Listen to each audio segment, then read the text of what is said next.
And we are live. Welcome to the process. It is Tuesday, January 31st. I'm Josh Engleman here to break down a 5-game NBA slate for all of you today. Thank you for being here. We've got a nice little chat this morning. Good to see everybody. A lot of good mornings coming out. Nice to see. Moving on from yesterday's 8-gamer. Didn't get it done. Got 2 in the top 1%. All we can really hope for. Just wasn't the one that caught. No worries. No worries. It happens. It happens. Look, 2 in the top 1%. If I get that every day, I can handle it. I'd like to do better. It's been better as of late. But for now, we're on to the next one. And I'll take that after having a very aggressive amount of SGA and Kyrie yesterday. They were not the guards that you needed. Had enough Luka that it was okay, but that one didn't work out the way that I wanted it to. I had a bunch of Troy Brown, actually. Well over the field, and much less on Aaron Wiggins. That didn't get me anywhere. I avoided most of the bad chalk. The chalk that didn't perform well. I avoided most of it. I just didn't have the correct pay-ups. That's what caught me. And then the one lineup that I did have that was really good that got to... Let me see if I can get to it quickly. Because I believe Wiggins hurt me in my second best lineup. I think I saw that this morning. Now I just want to double check.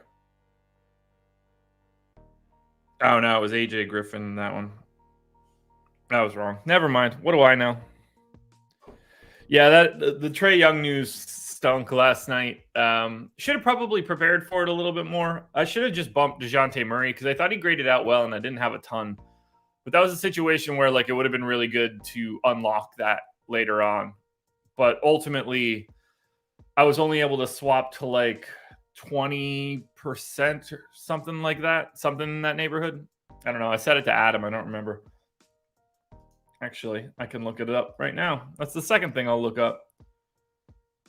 I thought I sent that message. Oh, I got to 14.5% DeJounte. That was the best that I was able to do. I think he was actually owned 25%.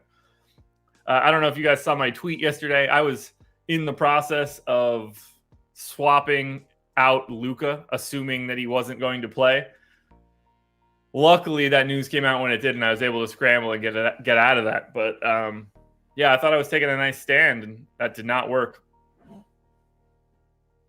Yeah, look, like I said, Murray graded out really well.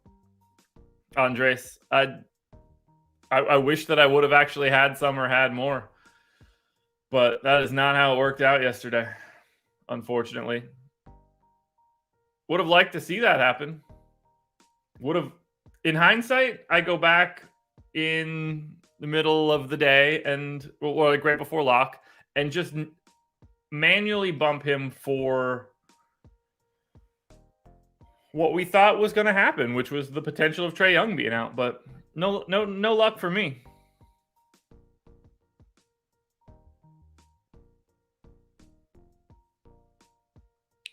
Dr. DFS, I do not understand your question. What is the average number of entries the winner of the largest GPP have? Not sure what you mean. Anyway, let's get into this. 5 games for today. Easy to manage. A 7 o'clock start, a 7:30 start, 2 8s, and a 10. I'll be on live before lock tonight, myself and Greg, actually. So a little bit of a different vibe there. We'll have fun. We'll break it all down. But for now, hit that like button if you haven't done it already. Subscribe to the channel. Hit the notification bell so you know when everything goes live. Make sure you're following me on Twitter at Josh Engleman. That is where you get the updates to my sim results. You're getting some of my prize picks parlay cards. Do the winners normally have 150? I mean, I don't really know how to answer that. Yes and no.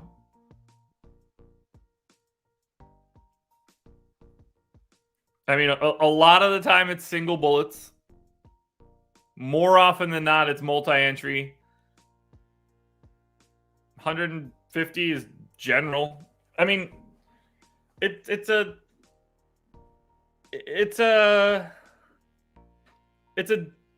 here's the easiest way to describe it. Let me share my screen.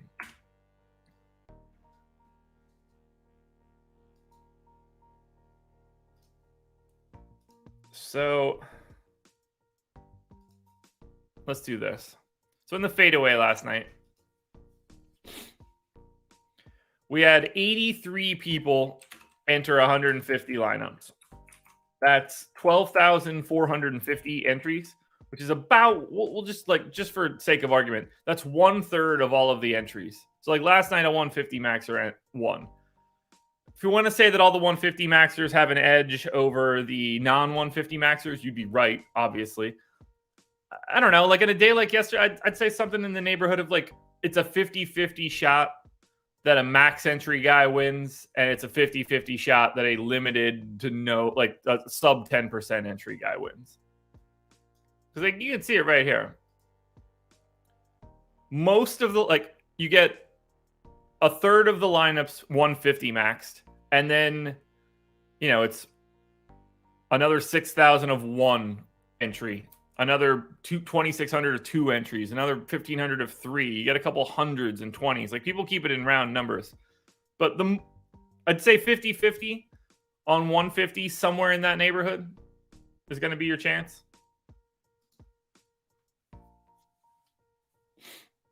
But anyway, let's get into this slate then. First and foremost, we got to have some coffee. I got it here. I went chocolate today. I'm going to have a good day. 5-game slate. I'm on live before lock. I just wanted everything to be set up from the jump. So I'm going with my best coffee. We've got the chocolate creamer. We got the rise and grind. That's what we're here to do, folks. So let's get it started. Cheers.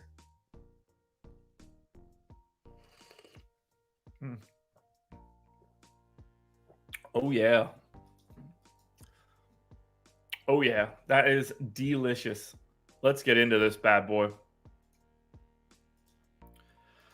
The Miami Heat are 5-point dogs in Cleveland. 210 total in this one. Did I not? No, there it is.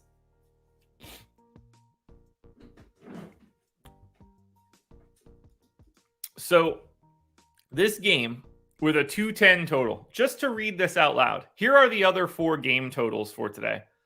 236, 230, 240, and 234. So you're giving up 20 to the next closest. If you just want to think about this in the simplest terms, that's 20 fantasy points just from points that don't get assigned to this game that do get assigned to other games.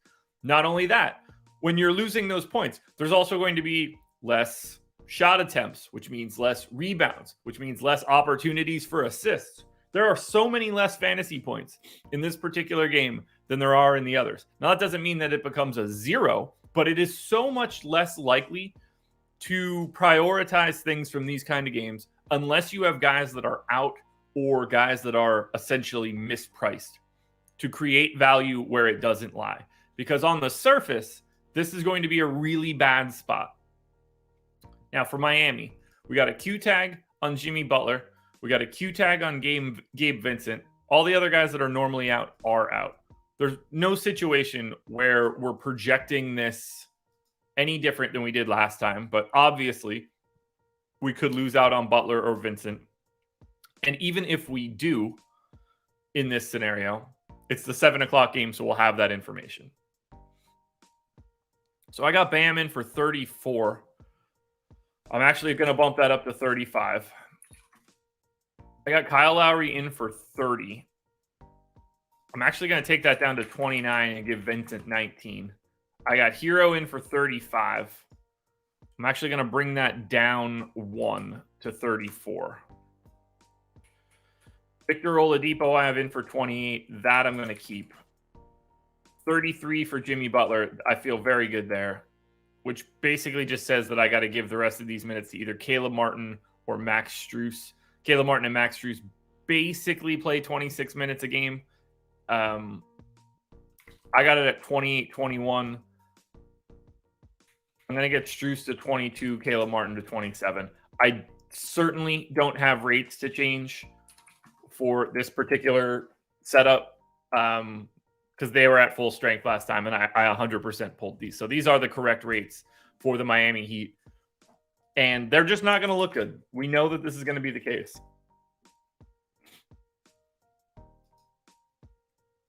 Now on the Cleveland side, everybody's available. Kevin Love is probable.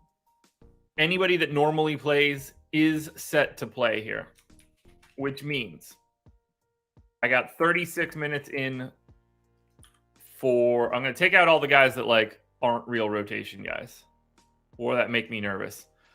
I got Garland in for 36. I totally feel fine there. I got Donovan Mitchell in for 35. I feel okay there.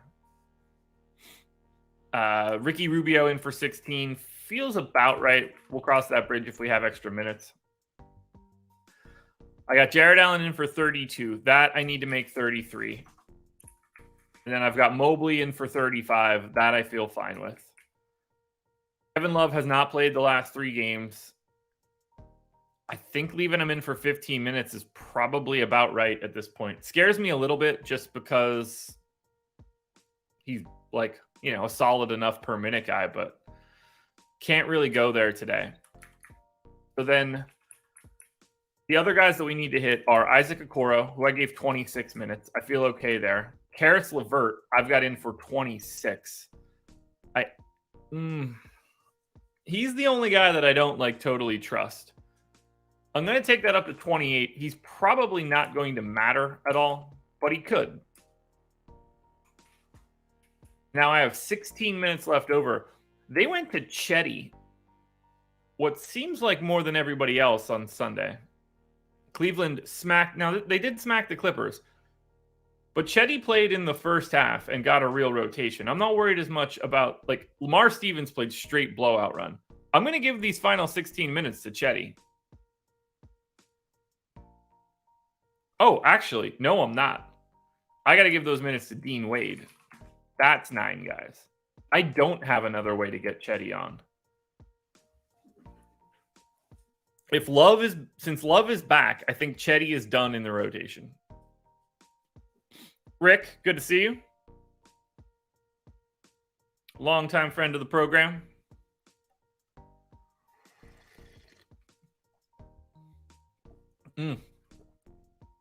Damn, that coffee's hitting the spot today. All right, let's look at Cleveland.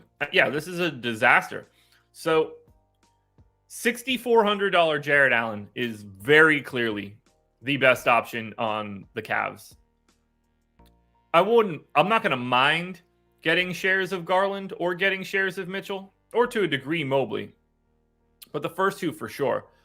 I just don't expect them to grade out like priorities. This just doesn't look good, and you're going to see the difference as we get to other teams. When we go to Miami, you know, $6,700 Tyler Hero is the guy that I'll look at first. He has not been playing well as of late, but that price tag is just too much to ignore. Butler, totally fine at $7,800 on DraftKings, but just power forward eligible really limits your flexibility. That's just silly that he's got that price or that positionality. It just does, I don't like it at all. If you get to Bam, sure. There's just, this game just stinks. It's a really, really, really bad spot. We're talking about Cleveland playing the slowest pace in basketball right now. We've got Miami 26th in pace. Obviously, neither of those things are good. That's just not, you know, like, these are 2 of the 5 slowest teams in the league. Not only that, we can talk that Miami is the number 4 defense, and Cleveland is the number 3 defense. So this is an aggressively leaning defensive matchup that also is as slow as it gets. It might actually be the worst fantasy matchup that you could have. So be prepared, everybody. This game's going to go to overtime and ruin everyone's day.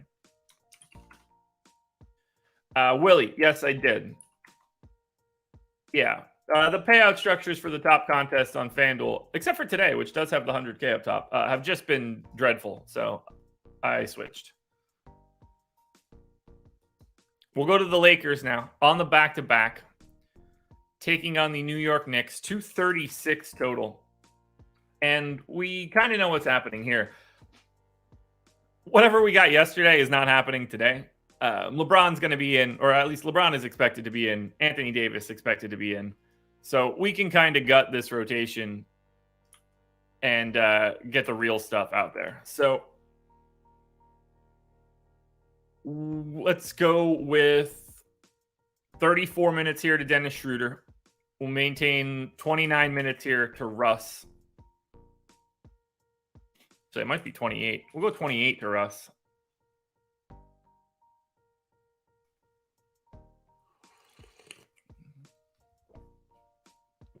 Let me look at one thing here quickly.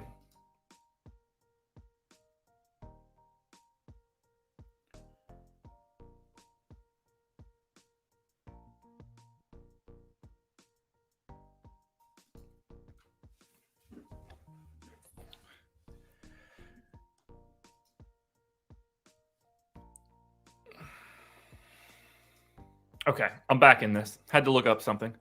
So now we're going to get AD back. He played 34 minutes on Saturday. Now, obviously, that was in OT, but we still got AD to 34 minutes, which means we know that they can play 34 minutes. I know that sounds ridiculous, but it's also very helpful information because it lets us know that it's in him. Now, AD didn't start. I assume he's starting today. We got Beverly, James, Schroeder, Brown, Thomas Bryant. I think Thomas Bryant becomes AD in this spot. And, I mean, I'm going to assume, like AD was going to play 29 minutes in regulation. And he started the second half. He was going to play 29 minutes in regulation. Or 28 minutes in regulation, sorry. He played that extra 5 in OT. I don't really see any way to say that he's not going to play like 33 minutes today. Or at the very least, 32. And then I'm going to give Thomas Bryant, at a minimum, that backup run. We then get LeBron in straight away, 36 minutes. At which point we need to get Rui in. And I think based on Rui's first 2 games, 21.5 and 23.5, at the very least, we got to go to 22 on Rui.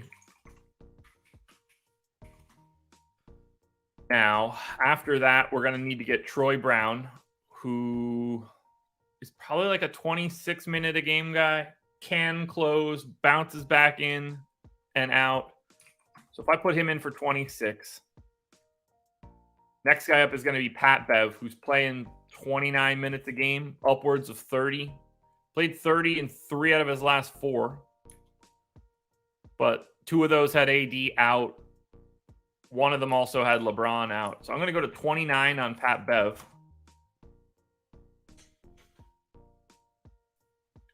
That leaves me 17 minutes for what I would assume is Lonnie Walker. Now, that's too low. That gives me the 9-man rotation, which I'm okay with. And it's the same 9-man rotation that they used on Saturday.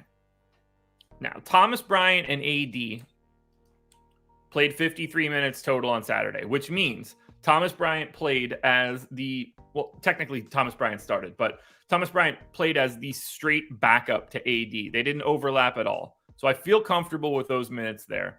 Obviously, Schroeder and LeBron aren't really moving around. So the real pivot point is going to be, how many more minutes do we give Lonnie Walker and how many minutes do we take away from Troy Brown? Because I don't think they're coming from Bev or Russ. I mean, I guess they could come from Bev. They just don't appear to be coming from Bev as of late. Although, because, Bev played 31 in regulation with all these guys in last time. I'm going to take Lonnie Walker up to 19, and I'm going to take Troy Brown down to 24. Now, we got to pull all new rates because the rates that are in here are for the Lakers from yesterday with no LeBron and no AD. And spoiler alert, they're a different team when those guys are in. So we're going to say Lakers starters. We're going to go AD, LeBron, and I'm going to say Schroeder. How many games do we have with those three guys starting alongside each other? 9. That's it.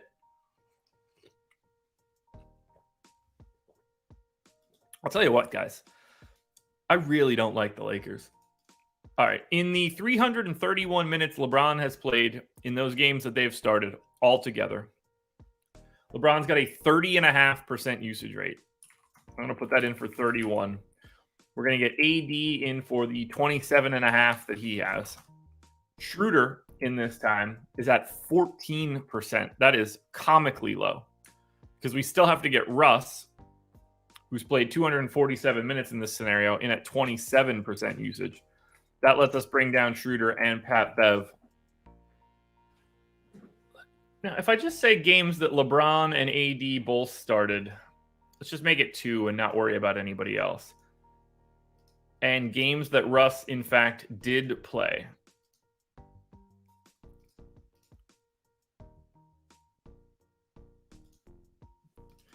It's a bigger sample. 653 minutes in 18 games for LeBron, but still 31% usage rate. That works. AD at 26.5. I'm going to lock him in at 27. Russ is at 26. I'm going to leave that 27, though. I think it's a little different now with Schroeder back.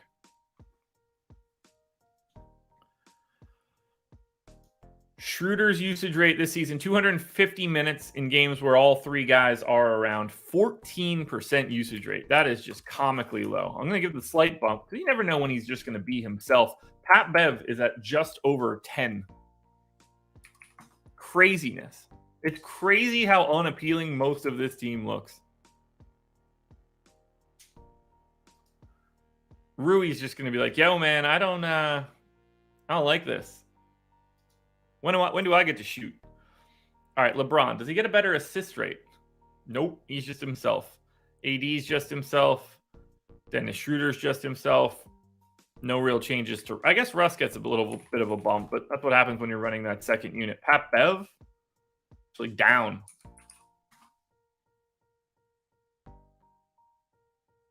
And then finally, rebounding rates for the Lakers.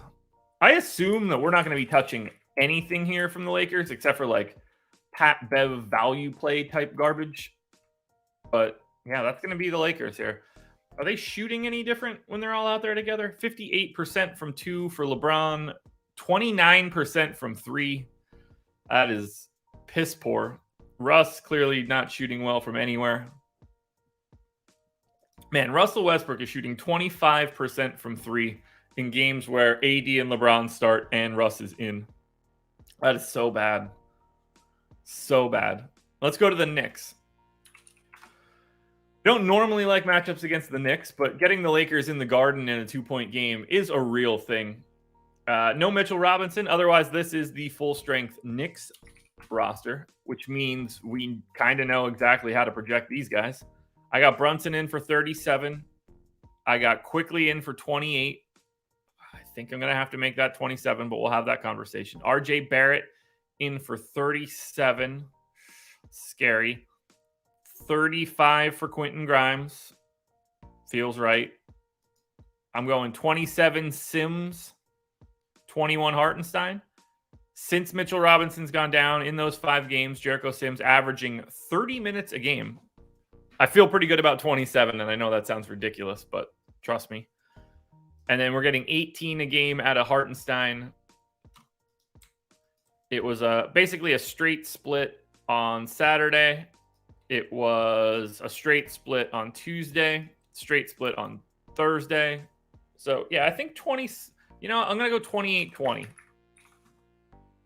Give him that extra minute. Randall in for 37. Obi Toppin in for whatever Randall's not playing. Miles McBride gets just some random amount of minutes. The Knicks could not be any easier to project. I have no rates that I need to change. This is just this Knicks team. I can make a real case that I want to get off of the 37 for Barrett, but there's no chance that I'm doing that. I can't. Now, this is a team that we're interested in because the Lakers play at the 3rd fastest pace. The Knicks are 28th. This is a massive pace up spot for the New York Knicks. And my assumption is that even with AD around, this Lakers defense is not all that great. Lakers defense, by the way, on the season 21st at 115.5. 115.5 defensive rating is 21st in the league. Let's just see what happens when Anthony Davis is on the floor. How much better is it? Because he's going to dictate everything. AD on 111.7, 78th percentile. So we're talking like in the aggregate, this is probably like a league average defense. But you get the pace. Jalen Brunson for 7,900 looks great. RJ Barrett for 7K looks great. I like Quentin Grimes basically every day. It never works out. But he's 4,400. He's going to play 35 minutes. And he's got shooting guard, small forward eligibility. He just fits. And on the day where that 0.7 fantasy points per minute just catches and becomes like 0.9, you're in fantastic shape. But again, we got to remember, like, it's not like Quentin Grimes is supposed to go for 50. If Quentin Grimes gets 28 fantasy points today, he can be in any winning lineup. I don't love Randall at 10-1, but call it, Lakers revenge narrative. He's got a power forward center eligibility, which I think is pretty manageable. Quickly is the guy that scares me the most, though. 28 minutes for Quickly. I might be a minute too high on Quickly. And then Sims and Hartenstein is a very interesting dichotomy because you're going to get more minutes out of Sims. Hartenstein's at 3,600. Like, getting those guys correct is really interesting too. Don't play them together. Now on the Lakers end, I can't imagine any of this looks good based on the way that they've been, like their health as of late. Yeah, awful. Look at that. That column, the boom column might as well be bright red. It looks like a fire truck. 10-4 AD is the guy that I'd get to the most. I don't know how you play LeBron today at 11-6. Like, I can almost guarantee I have 0. I don't know how I would ever get to him. I think every single piece of the Lakers, there's a decent chance that I don't get the Lakers at all. Because AD is not even in the best center option in his own game. Like, if I'm going to pay 10-4 for AD, I'd rather pay 10-1 for Julius Randle and get power forward flexibility. I'd be shocked if the Lakers aren't the team that's least owned today. Certainly for me. We'll go to the LA Clippers next. Wow. It's got to be weird to have the Lakers and the Clippers both playing road games. You would think they would just always be like overlapping their stuff. Like when one's gone, the other one's clearly home, but not the case. Clippers, 3-point favorites in Chicago, 230 total. Now, I assume we're getting Kawhi and Paul George back for this. Yeah. So we got to do a whole other rotation. Let's go ahead and start doing that. Now, it's still a Q tag on Morris, Covington, and Jackson. Covington's missed the past 2. Morris has missed basically 4 straight. Although, one of them he played 9 minutes. So let's try to hash this out and figure out the best sort of scenario here. Right away, I got to get Kawhi Leonard in for 36 minutes. I got to get Paul George in for 35 minutes.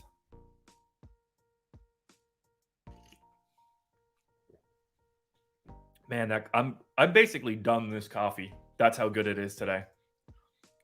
The right amount of ice, the right amount of heat, the right amount of waiting. It was perfect.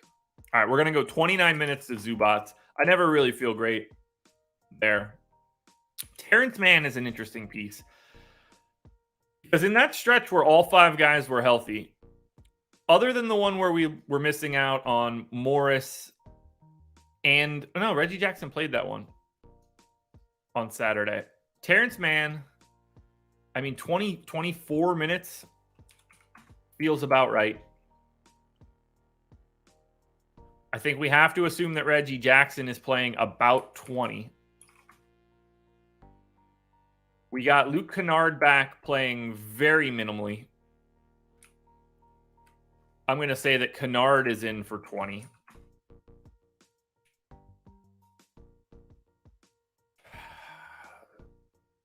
I guess we have to assume that Marcus Morris is playing, which is going to be 28 minutes here for me.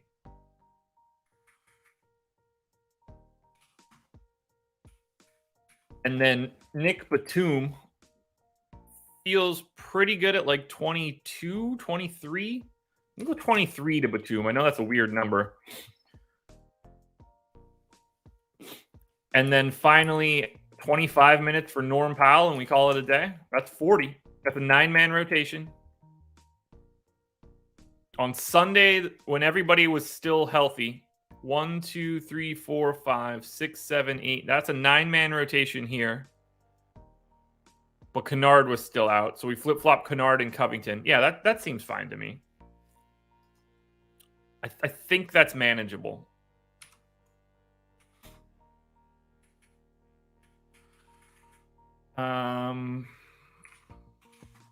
Let's just move this around so it just looks a little bit better.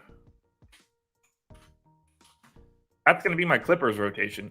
I don't have a great feel here, but they could look pretty good against the Bulls because it is the Bulls. And I don't care if the Bulls have a fake decent defense because we're going to be able to do good things against the Bulls. What is the Bulls defense now? Bulls defense, 10th. Hilarious. Hilarious. Yeah, S&P, I'm with you there. News is everything there for Terrence Mann. Even if Reggie Jackson is out, I think you're just getting 30 out of Mann. I don't know how, I don't know what else they would do.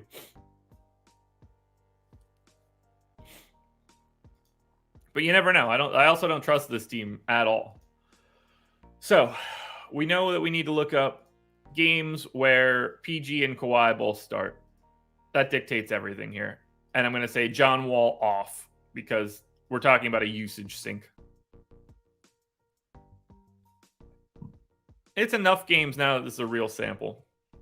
550-ish minutes for Paul George and Kawhi Leonard in games they've started alongside each other.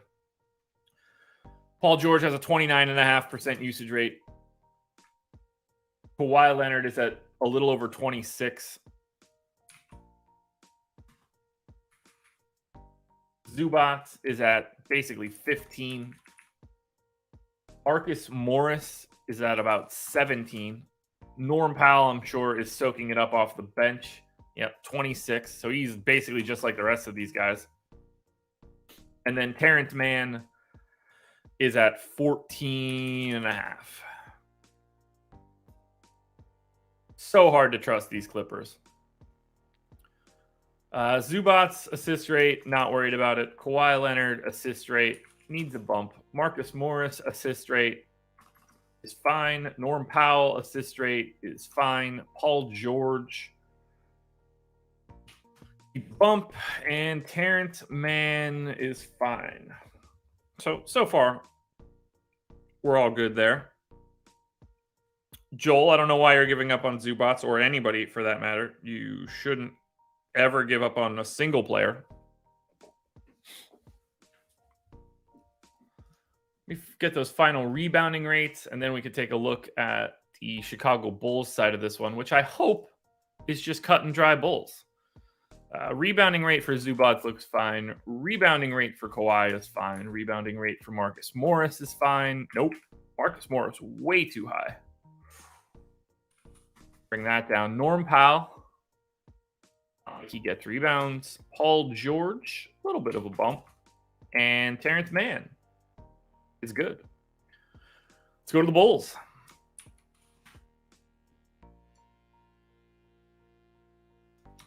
Saying you're done with someone for now is a quick way to say, I'm not going to win the day that they go well, and then I'm going to start playing them after they prove it to me.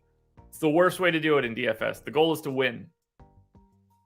If the only thing that's going to get you back on Zubats is you making sure that you skip out on the slate that is going to make you play him again, think about the logic in that.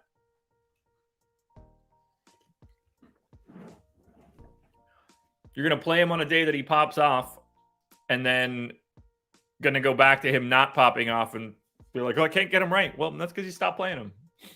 Chicago Bulls. No Lonzo, no Javonte Green, Derek Jones in. So this is standard Bulls, which is helpful. 27 minutes to Dosunmu. 26 minutes to Caruso. 23 to Kobe White. 37 to Levine. 37 to DeMar. I got Vooch in for 36. I got to stick with 36 there. I really just don't like giving big minutes to centers like that. Although, Dragic now back really changes the minutes scope here. Drummond gone. So let's get Derek Jones in for that backup center run. Play alongside each other? Is this OT? No. So Vooch and Derek Jones did play alongside of each other for multiple minutes. So I'm going to go ahead and make that 18 for Derek Jones. I need to get Goran Dragic in for 12 minutes, which means I got to shave 6 minutes from somebody, and it's not Patrick Williams. So when Dragic was in earlier in the month, like that had no DeRozan then too. I guess I got to bring down Caruso. We're going to bring Caruso down to 24, Dosunmu down to 26. Kobe White definitely needs to come down to 20, and then that'll do it. Not that I love that. All right, rates actually are all the same. I don't have any changes to make here. This team's at full strength. Dragic doesn't change it. So for the Bulls, yeah, it's sort of what it always is. You can go to any part of that DeRozan, Levine, Vooch trio. I got Dosunmu probably over projected, but there's nothing I could really do for right now. Point per dollar play at least 3,700. I guess I like Levine the most. You get the best price tag, you get the best point per dollar in my opinion, and you get shooting guard, small forward, so you get the best flexibility. I think that looks best. Not a ton to like here. These guys are all like secondary options for today. They're not the they're not the tip of the spear, but they're on the spear. And then for the Clippers, and it's sort of like the same thing, just less guys. I like Paul George more than I like Kawhi. Zubats for 5,500 is going to grade out quite well for today. I have a hard time liking anything else, but I get the idea of wanting to roll the dice on a $3,400 Reggie Jackson if he's in.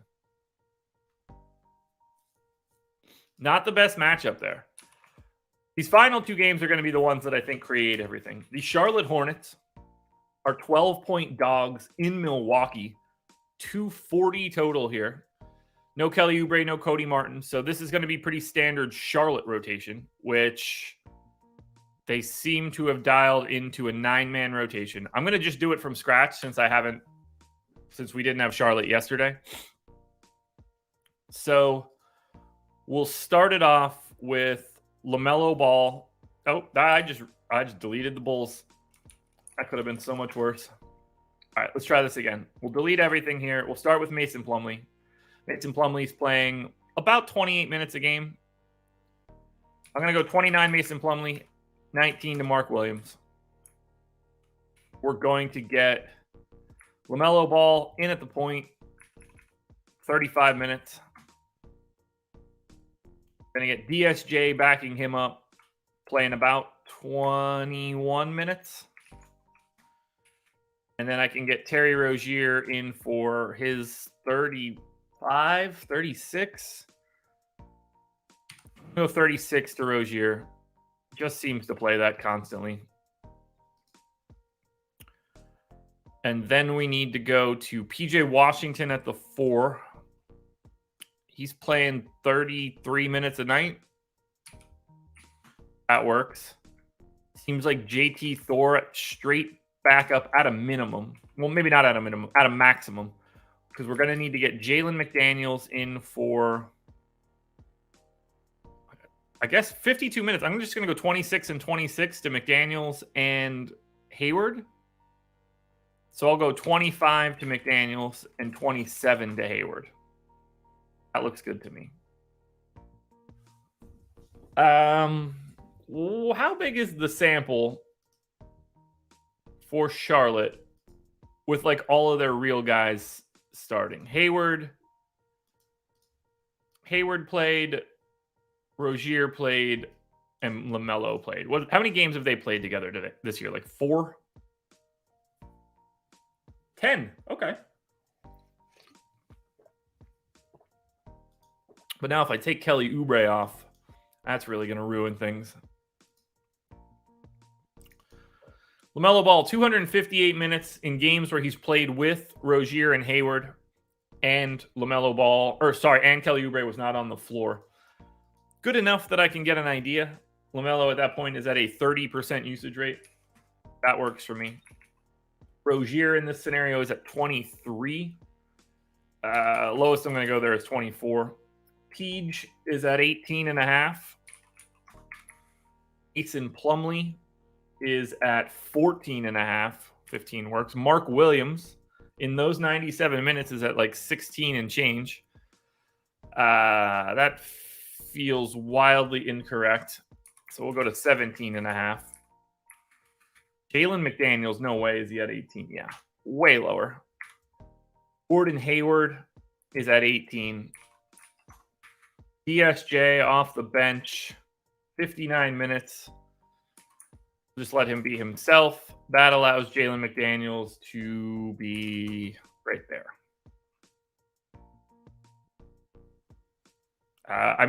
The answer is going to be Mark Williams, so I assume it ends up being Nick Richards, Larry. You know, it's one of those kind of situations. Not really going to touch any assist rates, although LaMelo's does go down, or has gone down at least. Does anybody else benefit? Or is it just like everybody sort of has the ball list? Yeah, everybody just sort of has the ball list. DSJ somehow isn't even getting assists in this scenario. I'm just going to let this totally go for rates for Charlotte. And now we're going to look at Milwaukee, because let's not forget, the most likely scenario here is that Milwaukee beats the piss out of Charlotte. 12-point favorites. Giannis is probable. Marchand Beauchamp is probable. So this is just, at least as of right now, what we would expect to see from Milwaukee. I got 34 minutes in for Drew. I am going to make that 33 for today. That gets Carter to 16. I got 30 minutes for Brook Lopez. I got 33 for Giannis. 28 for Grayson Allen. 24 for Ingles. I got 31 for Connaughton. I'm going to take that down to 30. Give another one to Jordan Nwora, I guess. Middleton got up to 18. That seems about right. I don't have anything else to change here for Milwaukee. And we like Milwaukee. There's a scenario where you could take a run at $5,400 Chris Middleton. I just don't see the upside. So $12K Giannis power forward center, I don't mind it. It's just going to be really hard to find the salary today based on what I'm seeing. $4,500 Pat Connaughton is at least interesting to me, but at the very minimum, a little scary. It's the small forward positioning for Pat Connaughton that's going to end up causing like a legitimate problem. Don't mind getting to Drew, although like that's not the best price tag in the world. Grayson Allen, Joe Ingles, you can work in. These guys look very, very similar, but if you can get to Giannis, do it. On the Hornets side, the best play for the Hornets, I think, is Mark Williams. He's 3,400. We're talking about a guy that's a 1.2, basically, fantasy point per minute. LaMelo would be the other option at 9,500 in terms of like guys I'd be trying to get to. I am going to knock that LaMelo assist rate down a little bit to where it was projecting, because I didn't expect him to project as well as he did. I'm going to bump that down a notch. Nothing crazy. But yeah, Mark Williams looks great at 3,400. To me, he's like one of the best value plays we've seen. Because in 20 minutes, like on a 5-gamer, it just doesn't take as much. The only thing that's hurting Mark Williams is the replacement level. Well, not replacement level. The opportunity cost for centers. But otherwise, maybe LaMelo, any one of the starters. But like, there's no priorities for Charlotte. This is a tough slate so far. Not a lot of value to be found. I don't know what's going to happen though for this game. I don't know who's healthy. We got the New Orleans Pelicans 7.5-point dogs in Denver, 234 total. For the 183 of you that are here right now, 64 likes. We talk about it a lot, and by we, I mean I. The goal is 50% ratio on likes while we're live. So there are 120 of you that have not yet hit the like button. I would really appreciate it if you did so. I'd like to get those likes up over 90 so that we can have that 50-50 split. Now, to the Pels. Now, the Pelicans are a pain in the ass for multiple reasons. But we got CJ McCollum and Brandon Ingram available. No Zion, no Dyson Daniels. This is a team that had played Willy Hernangomez 15 to 25 minutes over the past 3 days and then did not play him at all so that they can play Kira Lewis for 28 minutes. Didn't see that one coming. Mark, I assume I'll be doing the trade deadline show by myself and then maybe people will pop in.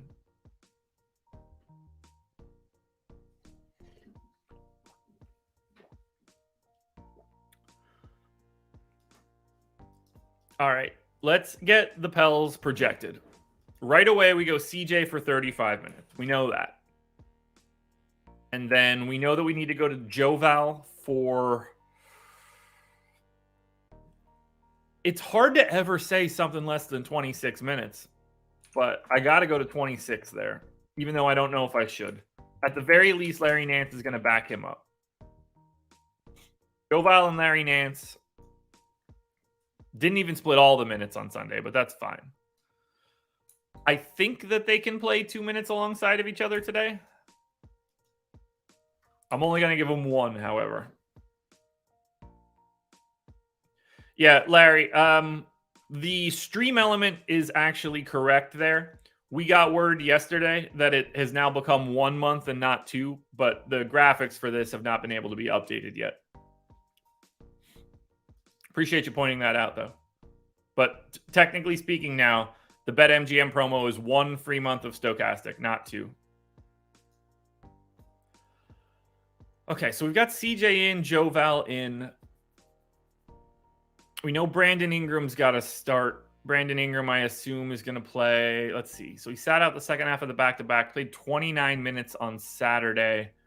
What kind of rotation did that look like? Start, normal, 29 minutes.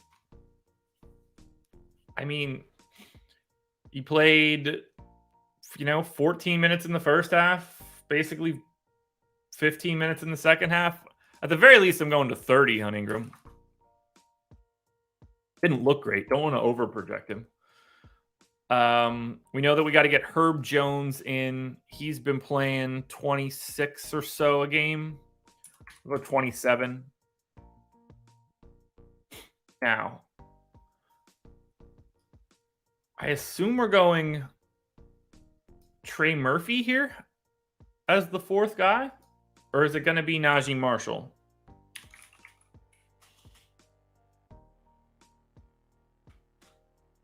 That's the question. I'm going to say Trey Murphy. So let's get Trey Murphy in for, let's see, in those 2 games that Ingram came back, it was probably in like the 28 range. So that works.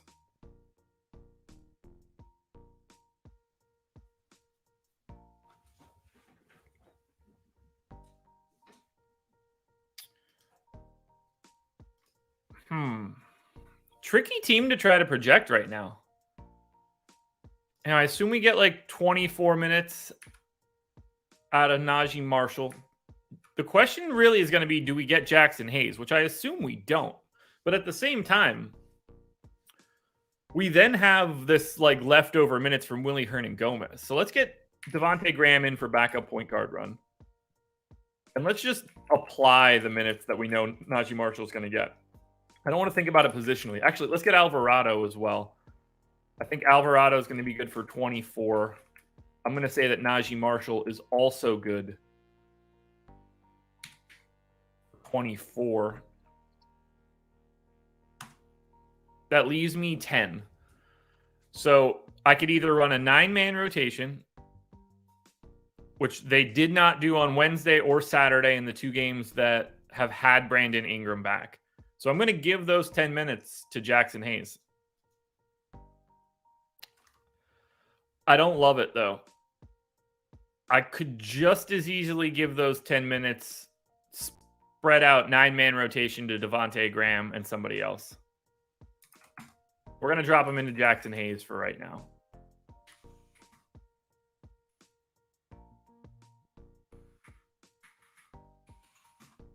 We're going to do something like that. Now, we need full new rates because the Pelicans on Sunday had nobody available, and now today is very much the opposite. This is a tricky team because I think 1 or 2 guys could pop for the Pelicans, but they're not going to look good with median projections. So we're going to say in games where CJ McCollum and Brandon Ingram have both played. At this point, if I just say that Zion didn't play, how big is that sample? I don't think it's going to be that big because of Brandon Ingram. Yeah. So I got to say Zion off to try to at least get some sort of sample. And at that point, we get about 270 minutes with the big guns. Brandon Ingram, 277 minutes played with CJ McCollum and no Zion on the floor. Ingram's got a 31% usage rate. I'm going to nerf that slightly just because I don't think he's all the way back. CJ gets locked into his pretty standard 27. Everybody else here is not really going to be handling the ball all that much. Herb Jones is at 13.5. Joe Val has only played 193 minutes in this scenario, 24% usage rate. That's the same that he always has. Alvarado off the bench at 18.5. Larry Nance is at 13.25. Am I reading that right? Yeah, I guess I am. Oh, that's just what he normally is. Najee Marshall is at 16 and change. Certainly can't go there. And then Trey Murphy, 15 and change.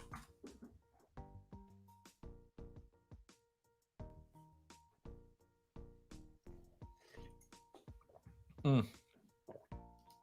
lot of guys that are going to be like, oh, I wouldn't be surprised if he shows up in a lineup.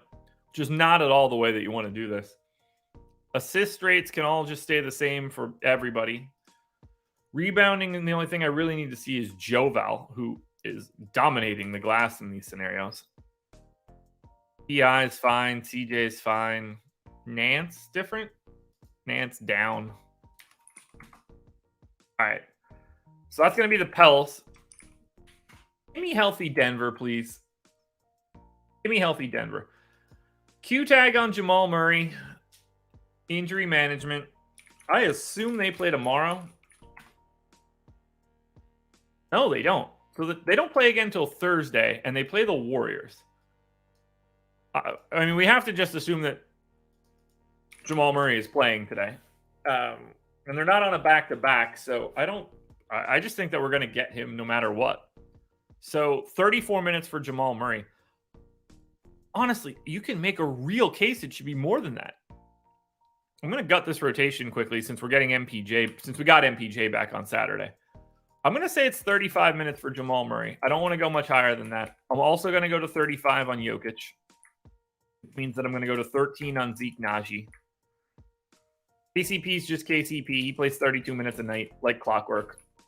We get MPJ back. He played 28 minutes on Saturday. This is a guy that basically plays 29 minutes a night. We'll leave him in for 29 minutes. And then we can get Aaron Gordon in for, what, his 30? 31? 31. Horn and Haywood. So we're going to get Bones Island backing up Jamal Murray at a minimum.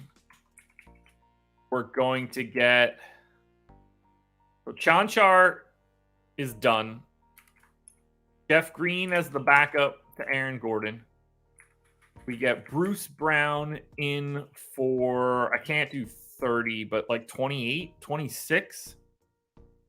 Played 22. That would leave me, I mean, if I go 24, at the very least, I can get Bones Highland back up to 20. That leaves me 4 left over, which can go to Christian Brown. Rates do not have MPJ in it, so at the very least, let's grab those. And assuming we're getting the standard Denver starting lineup, this should actually be pretty easy. They've certainly had enough games where KCP, Aaron Gordon, Jokic, Murray, and MPJ have all started. When we get all 5 guys starting, they have played 23 games together with that starting lineup. That is a good enough sample for me. Yep, ruining Jokic's prime as the perfect complementary third piece. I mean, these pieces just fit together so well for Denver. I think there's a reason that their statistics are exceptional when they're all playing together.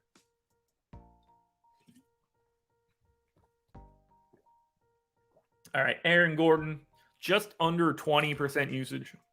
Bones Highland off the bench in 356 minutes, 26.5% usage.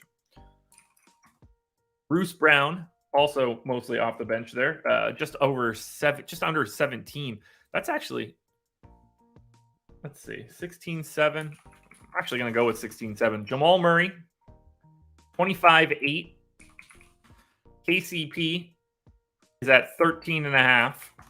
Michael Porter Jr. is at just under 21. And then Nikola Jokic, 26% usage rate out of Jokic when these guys all start together. I don't think people project that correctly, which is also terrifying. He's also shooting 47% from 3 this season when those guys start. I'll give him the bump for today. Aaron Gordon is shooting 35% from 3. Murray's at 40% from 3 when these guys start. MPJ is at 41. You love to see it. Is Murray getting to the rim? Not as much as you want. All right, let's hit assist rates. Gordon, 4-3, good. Bones, down quite a bit. Bruce Brown,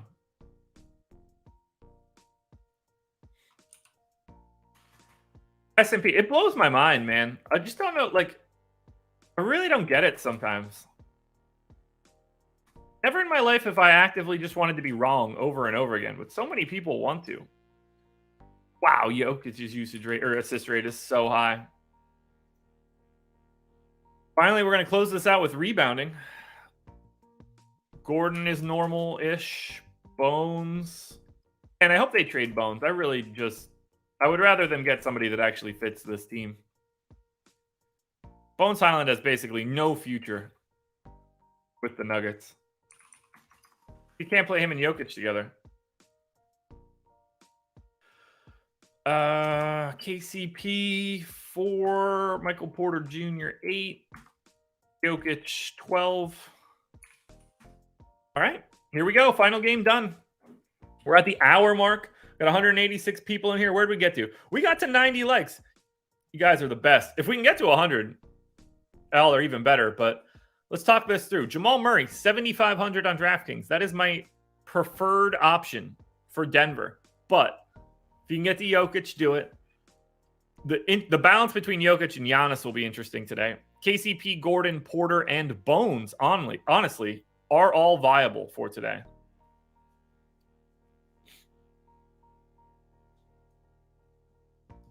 And then finally, for the Pels, what do we get to see?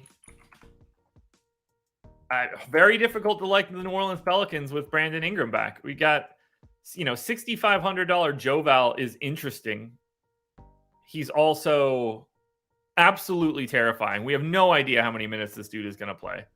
You get Larry Nance and Herb Jones, Trey Murphy, Brandon Ingram, CJ, all looking basically the same. You're going to want like one guy here from the Pels. Hard to figure out which one it is. This slate on the surface seems very difficult, and I don't really see a lot of spots where we're going to be like opening up a ton of value. So I actually think that this is going to be a very, very difficult slate. Let's go ahead and run some crunches, and we'll get an idea of where we're at. FanDuel Optimals, first in line. I think we're going to get Giannis more than Jokic today, which could make Jokic a little sneaky. Here we go. Optimal lineup on FanDuel. Wow. That is a gap that you don't normally see. 321.39. It's my optimal lineup by 2.42. This is the unequivocal optimal, and it's got Mark Williams in it along with 4 Knicks. LaMelo Ball, Jalen Brunson, Paul George, Zach LaVine, Barrett, Grimes, Marcus Morris, Julius Randle, and pay down Mark Williams. There are things that I really like in that lineup. Like, I don't mind getting a ton of the Knicks. That's probably not the 4-man band that I want to get, but getting LaMelo and Paul George and Zach LaVine is all fine. And then you're just like paying down, crossing your fingers and hoping that Mason Plumlee gets in foul trouble. It's so stupid. That is such a gigantic gap between 1 and 2. And then we go to power rankings, which, again, I'm not like... I hope Marcus Morris doesn't show up at the top here.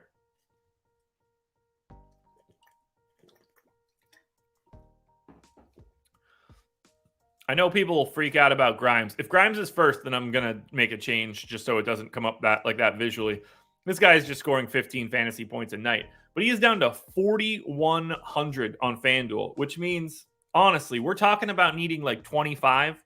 He's done that in 2, 4, 6, 8, 10. In 2 out of Quentin Grimes' last 10 games, he's had scores that $4,100 would make him essential for. I can't let him be my number 1 contender, though. I just can't.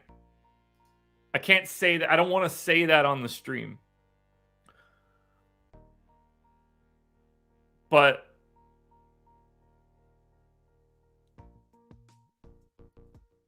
yeah, like, I'm fine with it being LaMelo Ball. I hope that holds.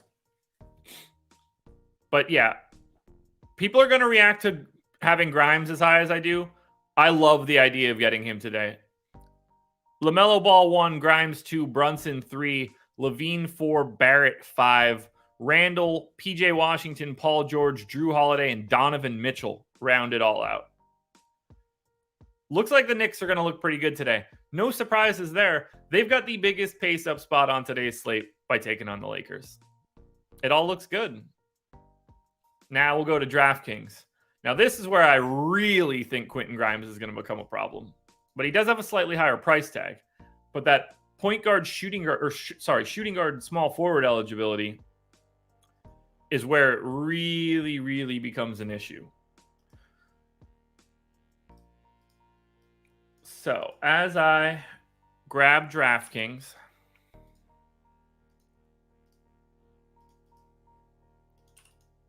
we have optimal lineup 275.54. So this is the optimal lineup by 0.62. Brunson, Grimes, Barrett, Giannis, Jared Allen, Grayson Allen, Pat Connaughton, and Mark Williams. No surprise to see Mark Williams in both. That's just where the value is today. Don't love the idea of the Grayson Allen, Pat Connaughton combo. I think Connaughton is a very scary option that is going to show up too high here. And if he does, I'm taking a minute away from him and recrunching. I didn't like it when we did the projections either. All right. Power rankings.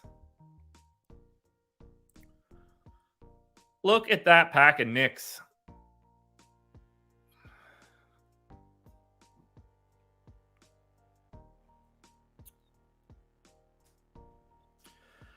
All right, so it's going to be some sort of mishmash here of Knicks. I don't mind it.